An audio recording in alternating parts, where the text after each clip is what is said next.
আসসালামু আলাইকুম। আমরা এখন রয়েছি টাঙ্গাইলের সখীপুর উপজেলার দারিয়াপুর এলাকার সেই ঐতিহ্যবাহী হযরত ফালুচান চিশতি রহমতুল্লাহ আলাইহি যা ফাইলা পাগলার মেলা নামে পরিচিত, সেই ফাইলার মেলায় এখন আমরা রয়েছি। মেলায় যেখানে মিষ্টি বিক্রি হয় সেই মিষ্টির দোকানগুলোর পাশে আমরা দেখতে পাচ্ছি বিভিন্ন রকমের মিষ্টির পসরা সাজিয়ে রয়েছেন তারা। ইদানিং ক্রেতারা দাম দর করে তাদের কাঙ্ক্ষিত মিষ্টিগুলো নিয়ে যাচ্ছেন। এখানে রয়েছে আমাদের ঐতিহ্যবাহী যে মিষ্টি পাওয়া যায় সেই বালিশ মিষ্টি নামক একটি মিষ্টি, যে মিষ্টি এক একটি ওজন প্রকার ভেদে আধা কেজির থেকে শুরু করে 3-4 কেজি পর্যন্ত হয়ে থাকে, যা খেতে বেশ সুস্বাদু। বালিশ মিষ্টি দেখা যাচ্ছে, আমরা দেখছি ব্যবসায়ীরা তাদের পসরা সাজিয়ে। আমরা দেখছি এখানে আরেকটি মিষ্টির দোকান রয়েছে, তারা বিভিন্ন প্রকার মিষ্টি সাজিয়ে রয়েছেন। মেলাতে যে দর্শনার্থীরা আসবেন তাদের প্রয়োজনে তারা তাদের চাহিদা মতো মিষ্টি নিয়ে যাবেন। আমরা এখানে ঐতিহ্যবাহী একটি মিষ্টি দেখতে পাচ্ছি, যা আমাদের এই অঞ্চলে বালিশ মিষ্টি নামে পরিচিত, যে মিষ্টির প্রকারভেদে আধা কেজি থেকে শুরু করে প্রায় কয়েক কেজি পর্যন্ত ওজন হয়ে থাকে এবং মানুষ বেশ আগ্রহের সাথে এই মিষ্টিগুলো ক্রয় করে থাকেন। এছাড়াও রয়েছে আরও বিভিন্ন প্রকারের মিষ্টি, যা খেতে বেশ সুস্বাদু এবং ক্রেতার আগ্রহের সাথে এই মিষ্টিগুলো ক্রয় করে থাকেন। আমরা দেখতে পাচ্ছি এদিকে শুধু মিষ্টি আর মিষ্টি, সকল মিষ্টির দোকান। এখানে দর্শনার্থীরা বেশ ভিড় জমিয়েছেন, সেই সাথে মিষ্টির দোকানগুলোতে যে ভিড় আমরা দেখতে পাচ্ছি যে পর্যায়ক্রমে নারী পুরুষ সকলেই ভিড় জমিয়েছেন।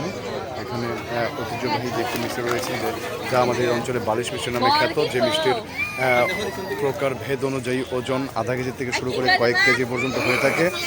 যারা দর্শনার্থী এবং স্থানীয় বাসিন্দা রয়েছেন তারা আগ্রহের সহিত এই মিষ্টিগুলো ক্রয় করে থাকেন এবং বিভিন্ন আত্মীয় স্বজনের বাড়ি পাঠিয়ে থাকেন এবং সবান্ধবে এই মেলা স্থলে এসে যারা এই মিষ্টিগুলো ক্রয় করে থাকেন। আমরা দেখতে পাচ্ছি এখানে অনেক প্রকারের মিষ্টি রয়েছে। আমরা একটু কথা বলার চেষ্টা করব এই দোকানের যিনি মালিক। আসসালামু আলাইকুম, ভালো আছেন আপনি? আচ্ছা, এই দোকানটি কি আপনার? জি। আপনারা কেমন সাড়া পাচ্ছেন বা বেচাকেনা কেমন হচ্ছে? আমরা সারা আল্লাহর রহমতে ভালো পাচ্ছি। আমাদের একটু প্রশাসনের সহযোগিতা পেলে আমাদের আর একটু সুবিধা হবে। আসলে প্রশাসন সহায়তা করবেই, সেই সঙ্গে আপনারা যারা স্থানীয় রয়েছেন বা মেলা কমিটি রয়েছে তাদেরও দায়িত্ব রয়েছে। যদি তারা সুন্দরভাবে পরিচালনার ব্যবস্থাপনা না করেন তাহলে তো বিষয়টি মানে সমস্যা সৃষ্টি হয়। অবশ্যই এই দুদিন ধরে মেলা খুব শান্তি শৃঙ্খলাভাবে চলতেছে, মানে কোনো ঝামেলা নাই, যার যার ইচ্ছা মতো বেচা কিনা করতেছে, কেনাকাটা করতেছে। বিক্রয়ের অবস্থাটা কি, কেমন সাড়া পাচ্ছেন কাস্টমারের? আমরা তেমন এখন পারছি না, আমরা সামনে আশাবাদী যে সামনে পূর্ণিমা, আমরা ওইটা আশাবাদী সকল ব্যবসায়ী। আপনি কি নিয়মিত এই মেলাতে আসেন? জি, আমরা নিয়মিত 25 বছর এই মেলাতে। কত বছর যাবত আপনি আসেন? আমার জন্মের পরে থেকে, আমার বাপদাদার আমি যে দোকান করতো তারপরে থেকে। আচ্ছা, আপনার দোকানে কত প্রকার মিষ্টি রয়েছে? আমার দোকানে আইটেমের শেষে প্রায় 100 এর মতো আইটেম আছে। সর্বনিম্ন যে মিষ্টিটার দাম সেটা কত টাকা কেজি এবং সর্বোচ্চ কত টাকা দামের মিষ্টি রয়েছে? এগুলো তো আপনারা নিয়মিত বানান নাকি বাসি মিষ্টি খাওয়ান? নিয়মিত মিষ্টিগুলো বানান না মানুষকে বাসি মিষ্টি খাওয়ান? না, নিয়মিত বানাই।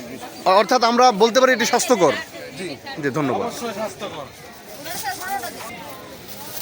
ইতিমধ্যে আমরা দারিয়াপুরের যে ফাইলা মেলা নামে পরিচিত যে ঐতিহ্যবাহী মেলাটি, সেই মেলার যেখানে মিষ্টি বিক্রি হয় ওই এরিয়াতে রয়েছি। আমরা এখন মামা ভাগিনা মিষ্টির যে দোকান সেই দোকানে রয়েছে। এই দোকানের যে কর্ণধার আব্দুর রহিম মিয়া অর্থাৎ রহিম ভাই, তিনি আমাদেরকে একটি মিষ্টি অর্থাৎ মন্ডা একটি মিষ্টি খাওয়ালেন।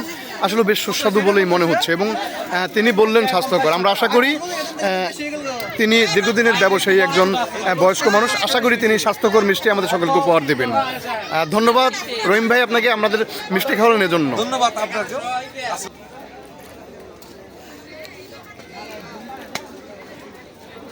গ্রামের হাট বাজারে এক ধরনের মিষ্টি বিক্রি হয়, অনেকটা সেরকমই মনে হচ্ছে। এখানে মিষ্টি এবং রুটি বা ডাল বা অন্যান্য জিনিস বা খাবারের পাওয়া যায়,